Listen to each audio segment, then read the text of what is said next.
क्या सुनने की भी कोई कला होती है? जी हाँ, बिल्कुल, सुनने की कला होती है।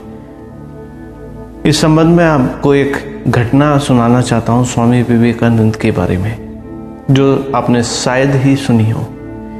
एक बार स्वामी विवेकानंद जी एक ट्रेन में सफ़र कर रहे थे। साथ में बहुत सारे यात्री बैठे थे और किसी के पास अखबार था, किसी के पास कुछ किताबें थीं, किसी के पास कुछ मैगजीन थी। स्वामी विवेकानंद ने एक किताब किसी यात्री से ली और वो उसको पढ़ने लगे। पढ़ने के बाद क्या हुआ, जब स्टेशन आया और उस यात्री ने अपनी किताब को वापस मांगा, तब स्वामी विवेकानंद के मन में विचार आया, क्यों ना एक छोटा सा मजाक किया जाए। उन्होंने उस यात्री से कहा कि ये किताब तो मेरी है, आप किस लिए इस किताब को चाहते हैं? वो यात्री तो एकदम चौंक पड़ा। उसने कहा, जी आप कैसी बातें करते हैं, ये किताब तो मैंने आपको उस स्टेशन पर दी थी पढ़ने के लिए। अब मेरा स्टेशन आने वाला है, मुझे उतरना होगा, तो ये किताब मुझे आप लौटा दीजिए। स्वामी विवेकानंद ने कहा कि आपके पास कोई प्रमाण है कि ये किताब आपकी है?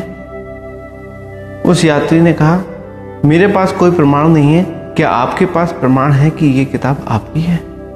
हाँ, मेरे पास प्रमाण है कि ये किताब मेरी है, स्वामी विवेकानंद जी ने कहा।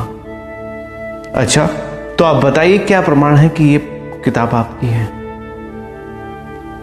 उन्होंने कहा, ये पुस्तक मुझे इतनी प्रिय है कि मैं इसको अपने कई बार इसको पढ़ चुका हूं और इतनी बार इसको पढ़ चुका हूं कि ये मुझे कंठस्थ हो गई है। अगर आप चाहें तो आप मुझसे किसी भी पेज से कोई सी भी लाइन, कोई सी भी पैराग्राफ, वाक्यांश से कुछ भी पूछ सकते हैं।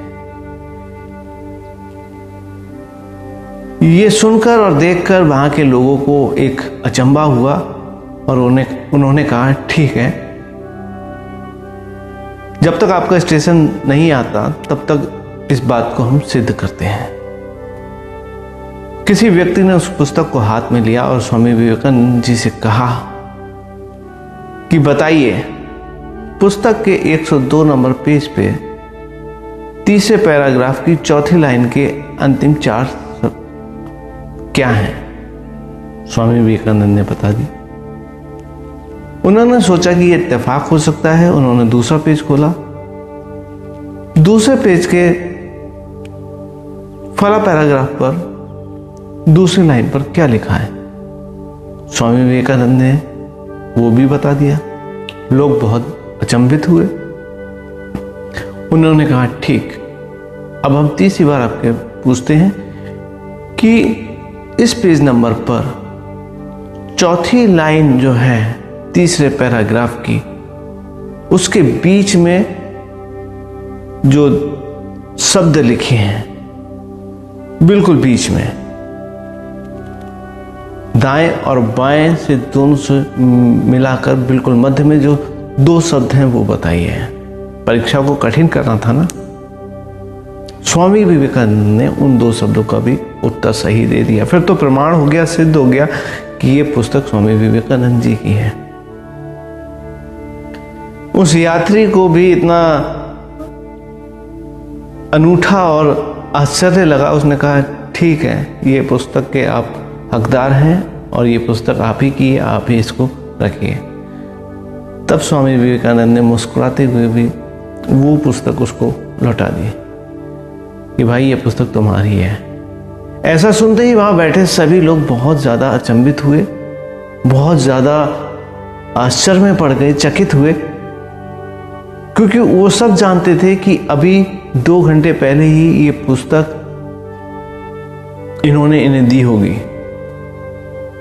और इतने समय में कोई पुस्तक को पूरा पढ़ ले और उसको कंठस्थ कर ले, ये एक असंभव बात है।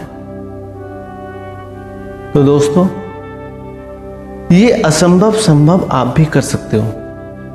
इसके लिए क्या करना पड़ेगा? इसके लिए आपको सुनने की कला सीखनी होगी।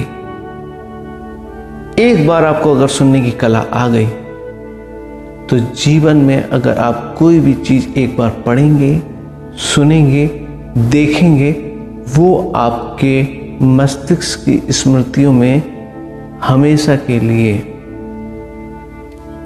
सहज संग्रहित कलेक्ट हो जाएगी। क्या है वो सुनने की कला, हम उसको अपने अंदर कैसे विकसित कर सकते हैं, अगली मुलाकात में मैं आपको बताऊंगा। मेरी इन बातों को इतने प्यार से और ध्यान से सुनने के लिए आपका बहुत बहुत धन्यवाद।